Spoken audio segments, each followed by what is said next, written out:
بسم اللہ الرحمن الرحیم۔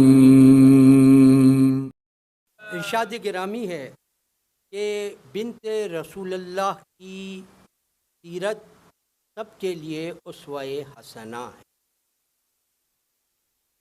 اور اسوہ حسنہ اس سیرت کو کہا جاتا ہے کہ جو سب کے لیے نمونہ عمل ہو، اور نمونہ عمل بننے کے لیے ضروری ہے کہ اخلاق کے طور پر وہ ہستی اس منزل پر ہو جہاں پر تمام اخلاق حسنہ اس میں پائے جاتے ہوں اور کسی قسم کی بھی بری صفت اس میں موجود نہ ہو۔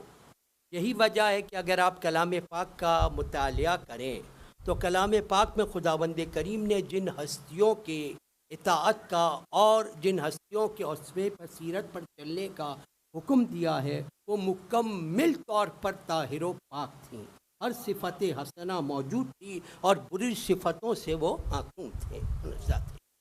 اسی لیے حضور اکرم حضرت احمد مجتبیٰ محمد مصطفیٰ صلی اللہ علیہ وآلہ وسلم سورہ قلم انکا لعلی خلق عظیم، اے حبیب آپ خلق عظیم کی منزل پر فائز ہیں، اخلاق عظیم ہیں آپ کے۔ اخلاق عظیم کے معنی کیا ہیں؟ یعنی آپ کی بے نظیر لطف و محبت ہے، آپ بے مثال ایثار و قربانی ہے آپ کی، اور انسان کی سمجھ سے باہر صبر و استقامت ہے آپ کی۔ آپ جملہ اوصاف حسنہ کے حامل ہیں، جملہ صفتیں، چاہے وہ دنیا کی نزدیک ہوں، چاہے انسانوں کے لیے ہوں، چاہے خالق کی بارگاہ کے لیے ہوں، ہر قسم کی صفت حسنہ آپ کے اندر موجود ہے۔ اس میں شجاعت بھی ہے، صداقت بھی ہے، عدالت بھی ہے، سخاوت بھی ہے، اس طریقے کی تمام اوصاف حسنہ عفو و درگزر کی منزل پر ہیں۔ اس میں ایک خاص چیز آپ کی عبادت ہے۔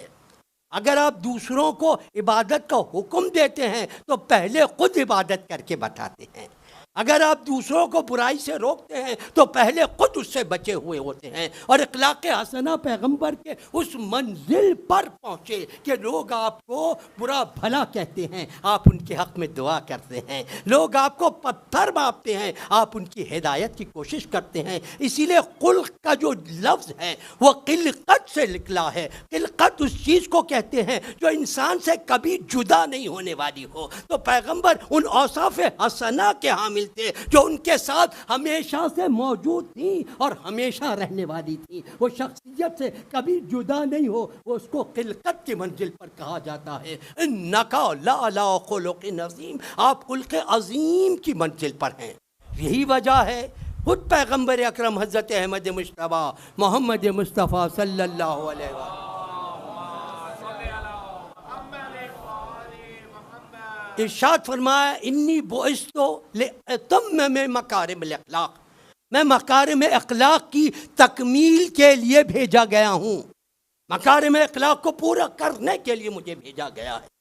اور پیغمبر نے ارشاد فرمایا دیکھو حسن خلق کو اختیار کرو، اخلاق اختیار کرو، کیونکہ ایک صاحب اخلاق اپنے اخلاق کی بدولت اس شخص کی منزل تک پہنچ جاتا ہے مومن کہ جو راتوں کو عبادت کرتا ہو، دن کو روزے رکھتا ہو۔ اس کی فضیلت اس کے اخلاق کے بدلے میں خداوند کریم عطا فرماتا ہے۔ اور حضرت امام محمد باقر علیہ السلام نے فرمایا، رسول اللہ نے فرمایا کہ یاد رکھو کوئی بھی چیز روز قیامت حسن خلق سے زیادہ وزنی نہیں ہوگی۔ اور پھر حضور کی حدیث ہے، آپ نے ارشاد فرمایا دیکھو حسن اخلاق سے پیش آیا کرو، کیونکہ حسن اخلاق، اچھے اخلاق رکھنے والا شخص خدا کے بہت نزدیک ہے۔ وہ شخص جو دوسروں سے تواضع سے پیش آتا ہے، وہ شخص جو دوسروں کے ساتھ جوش محبت سے ان کے ساتھ پیش آتا ہے، وہ خدا کے نزدیک محبوب شخص ہے۔ اور خداوند کریم ناپسند کرتا ہے اس شخص کو جو کہ آپس کے اندر ایک دوسرے میں اختلاف ڈالنے کی کوشش کرتا ہے، لوگوں سے بد اخلاقی کے ساتھ ملا کرتا ہے، اور لوگوں کی ٹو میں رہتا ہے کہ کسی طریقے سے کسی کی کوئی بدی پتہ چل جائے تو اس کو مشہور کر دے۔ جو بھائیوں کے درمیان جدائی دلاتا ہے وہ بدترین شخص ہے۔ اور پیغمبر اکرم نے ہی ارشاد فرمایا کہ حسن اخلاق، درود بھیجے محمد و آل محمد،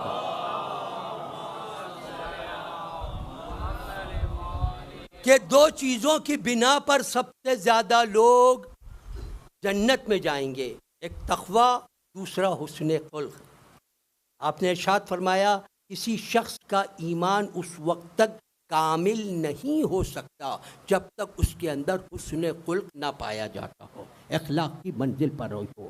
اور پیغمبر کی حدیث ہے، حضور نے ارشاد فرمایا کہ حسن خلق اختیار کرو، کیونکہ حسن اخلاق وہ ہے جس کا انجام جنت ہے، اور بد اخلاقی سے بچو کہ آخر کار اس کا انجام جہنم ہے۔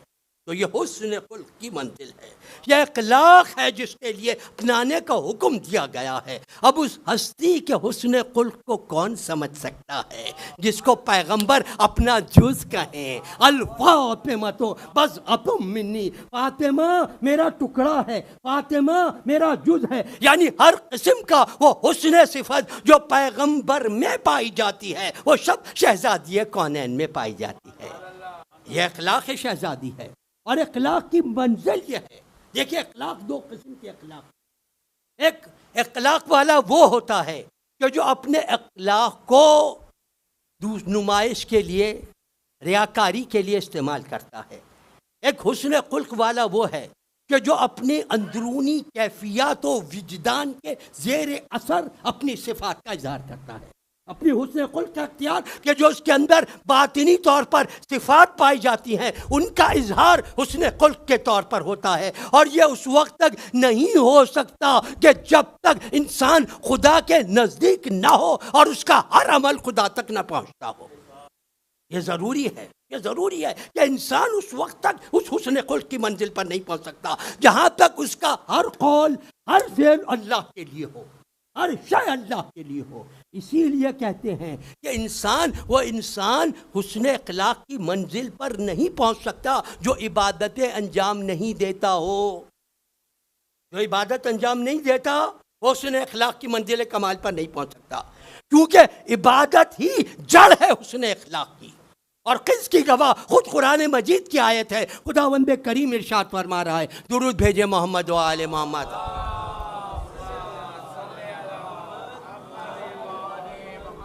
سورہ عنکبوت، ان الصلاۃ تنہی عن الفحشاء والمنکر، نماز بے شک فحش و منکرات سے روکتی ہے۔ یہ حسن اخلاق کی منزل پر ہے۔ فحش و منکرات کی تعمیر جو علماء نے کی وہ الگ بڑی لمبی تفسیر ہے کہ کس کو کہتے ہیں فحش، کس کو کہتے ہیں منکر۔ جو روکتی ہے وہ نماز ہے۔ تو پتہ چلا کہ عبادت وہ ہے کہ جو انسان کو حسن خلق کی طرف لے جاتی ہے، کیونکہ جب انسان عبادت کرتا ہے عبادت کی بنا پر توفیق الہی اس کے شامل حال ہو جاتی ہے، اور جس کے حال توفیق الہی ہو جائے خود اس کو ایک راہ عمل ایسی مل جاتی ہے کہ پھر وہ جو کوئی بھی عمل کرتا ہے وہ خدا کی خوشنودی کے لیے انجام دیتا ہے۔ یہ عبادت ہے جو انسان میں حسن اخلاق کی منزل پر، کیونکہ جیسا ہی عبادت کا مرتبہ کیسے بڑھتا ہے، معرفت کے ذریعے سے۔ اسی لیے وہ آئے وافی ہدایہ